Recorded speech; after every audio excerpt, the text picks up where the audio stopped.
Morning, Gerald. Morning, Alex. How are you? Yeah, I'm good. How are you? I'm okay, apart from I'd like a haircut. That's all right. Do you do it yourself, or do you go to the barbers? I go to the barber, but I can't go, obviously. Last time my wife cut it, but she made such a mess that I haven't had it cut this time. I'm just using gel. Yeah.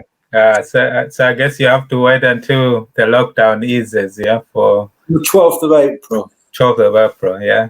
I'm sure you can hang on for a bit, so you're okay. I don't know, it looks pretty bad anyway. But at least you're not getting to go out much, and apart from exercising or just not so much social stuff. Yeah. No, I'm doing a lot of cycling and walking.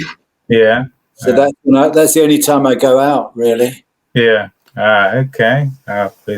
Brilliant.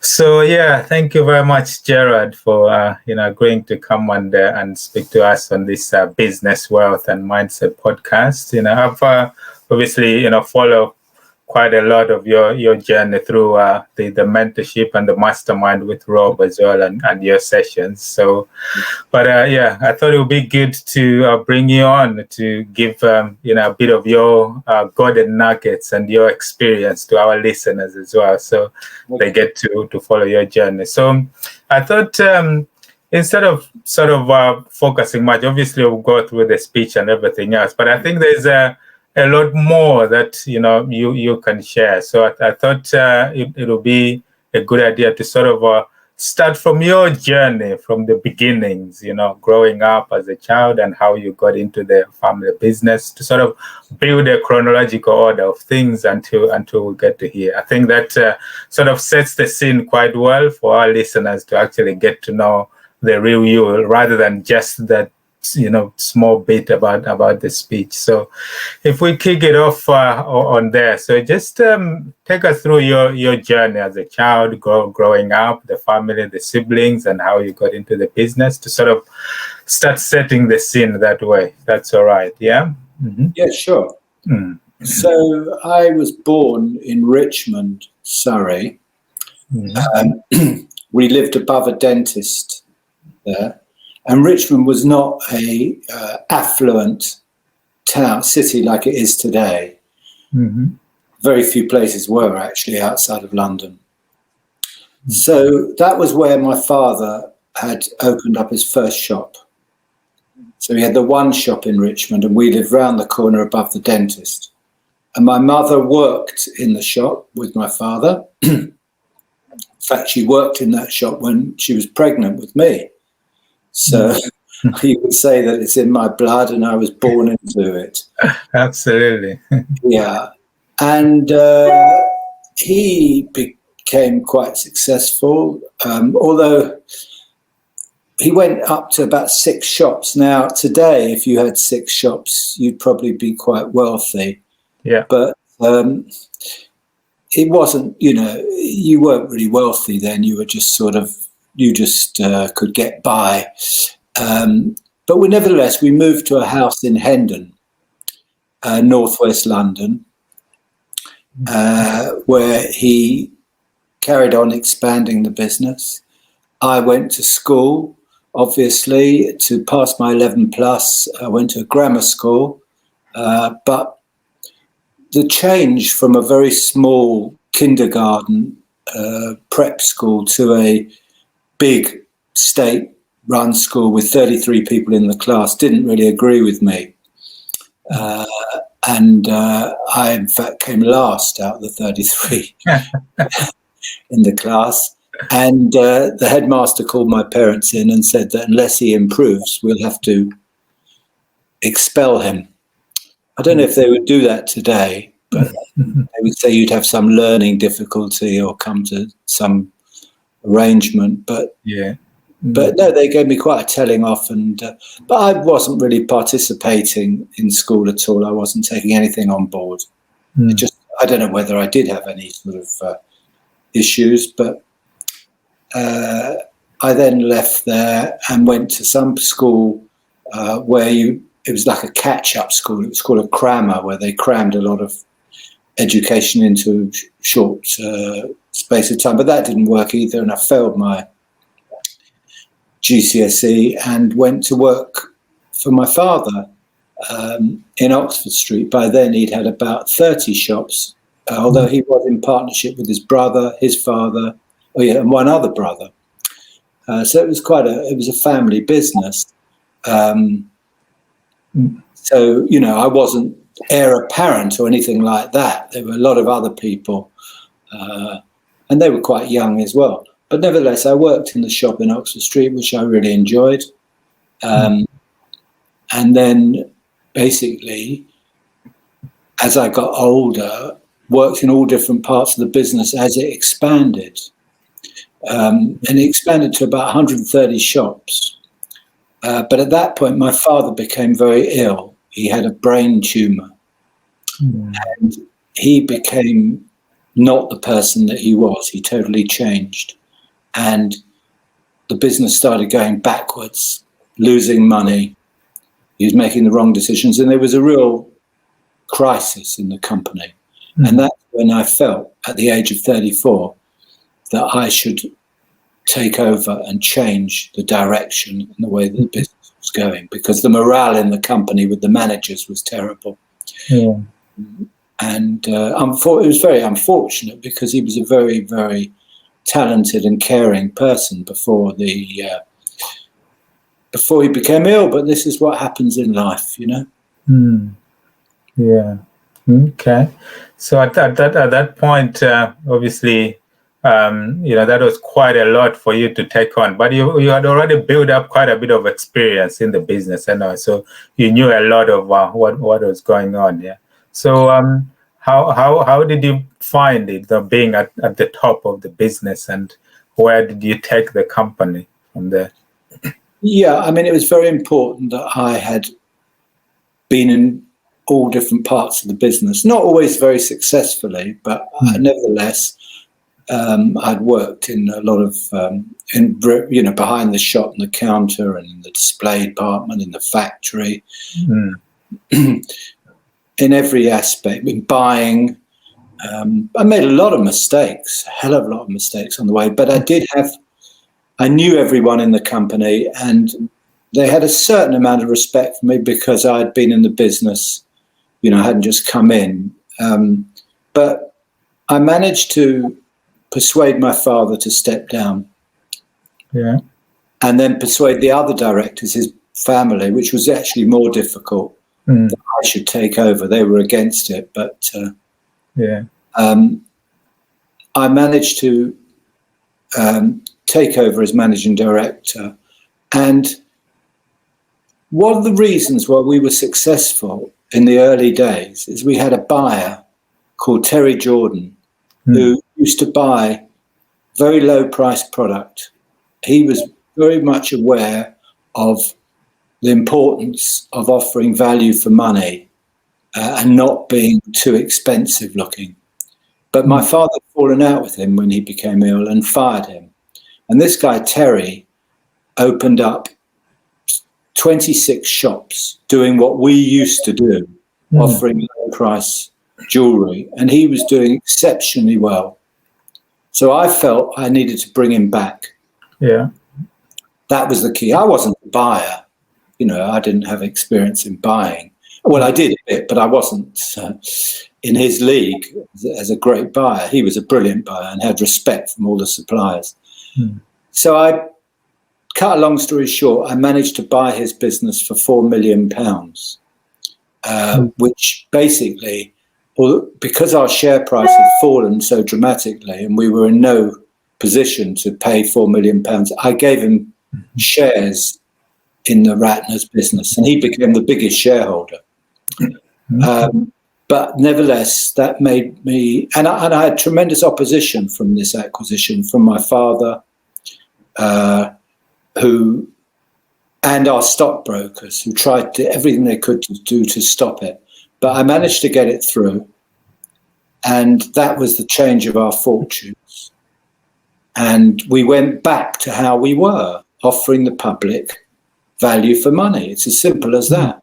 Yeah. Since Terry Jordan had left, Ratners had become more expensive and sales had dropped.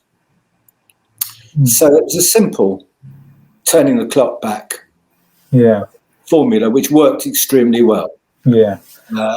Along with then I started marketing. This is one expertise. I might not have expertise in buying, but I have.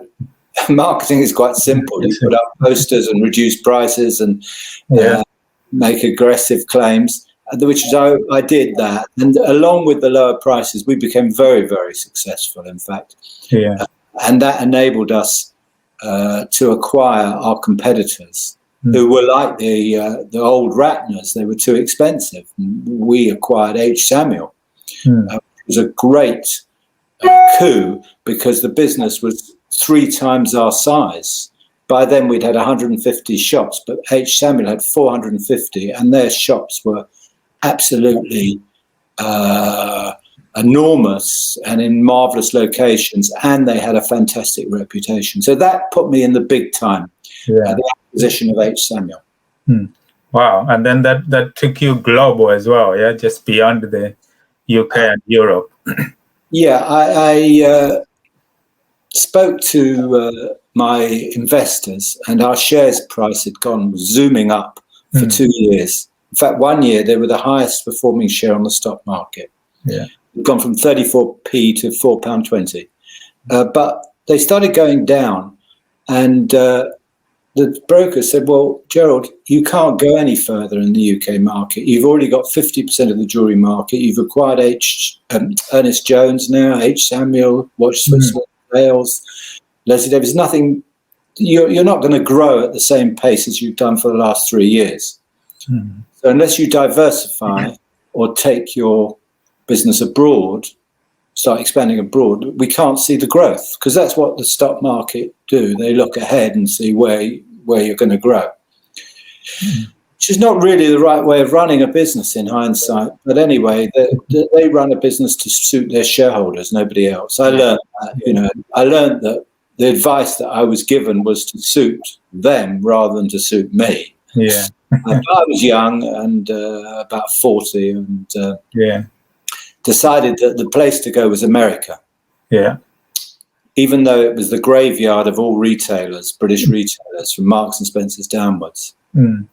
But instead of transporting our formula of low-priced jewellery across the Atlantic, which would be presumptuous and arrogant, we teamed up with a very successful business that had 125 shops, and basically rolled that business out in exactly the formula they had. And it was very different from our UK business. It was all based on credit.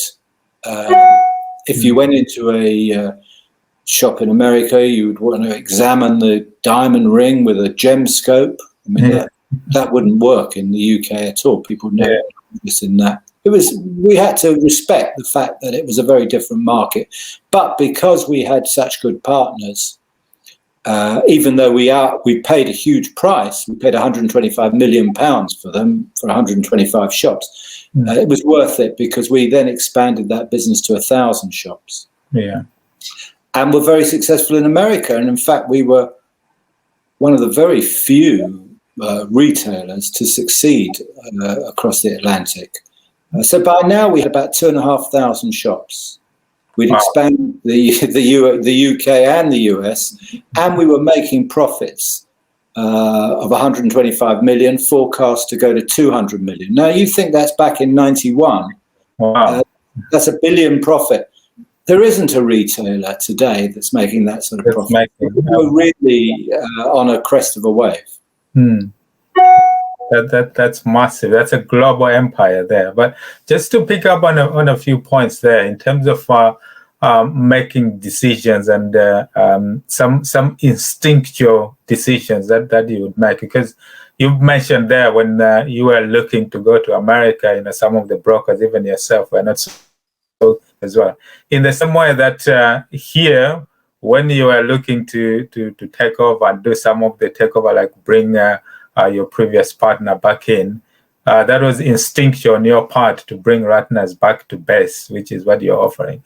But some of your people around you are not so keen, but it brought you success as well. So where do you think the balance lies in terms of when you're making business decisions to make them based on your instinct and what you think is right, despite what everyone around you is saying, or listening to people and then seeing what happens? Because both sides could potentially bring success as well. So where would you put the balance?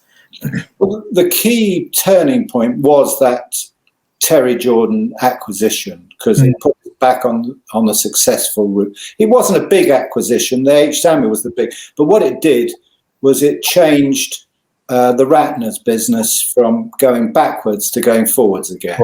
Yeah, in the right direction. Now, yes, you're right. The opposition was, without my knowledge, even though I'd taken over as managing director, my father agreed. The stockbrokers, our stockbrokers, which were then called Greaves and Grant, went to see my father and said, Gerald's making a big mistake for this acquisition. He's giving away all the shares. We've got an alternative offer for you from a Scottish company that can buy you out, which would actually have meant the end of Ratners, which was a ridiculous deal. And anyway, luckily, somebody informed me that my father had these people in his office. I phoned my bank, who were dealing with the Terry's deal. And I'll never forget this. He was in the city, and we were in Oxford Circus. And he was so shocked by this going on with my father trying to scupper this deal that he got from the city to our offices within 7 minutes on the underground. Well, I think, you know, I love that. I'll never forget the fact he arrived so quickly to my aid, and he walked into my father's office. There wasn't a chair there, and he walked in carrying a chair, and I walked in, and these stockbrokers were actually a bit shocked that we just stormed in like that. But they still tried to persuade my father to not do this deal. But then my father's brother, who I would never regard as a great fan of mine, came in and he backed me. And that was the crucial point. We had a majority. So what I learned from that was that those stockbrokers were not interested in us. They were interested in doing a deal themselves. They knew that the deal that I was doing had nothing to do with them. So they wanted to try and scupper in and make some money on this deal. But when you get advice, these stockbrokers coming and giving my father's advice, it's again, you know, reiterated the point that people who give you advice don't give you, in a lot of situations, don't give you advice based on helping you. They do it on helping them. So you've got to be very wary of advice in business, because it's a very important thing, because we're always looking for advice. We're always looking for help. But often, and this is the one thing I've learned more than anything else, one thing is that you can get advice that is so damaging that it puts you back. It's like a game of snakes and ladders. It puts you right the way back to the beginning. You go down the snake instead of going up the ladder. That's absolutely right. You have to be careful, because people are pushing their self-interest, isn't it? What will serve them? And to this day, I never just accept everything that is told that I have to do because of that. I will not. I will question everything. Wow. So I guess you had a very high level of confidence in the deal at that time, isn't it? Because essentially, had it gone the other way, that it didn't put you into the success league, these stockbrokers would have come back to your father and said, "Look, this is what we said. This is what we are trying to avoid." Did you ever stop to think of that it could go the other way?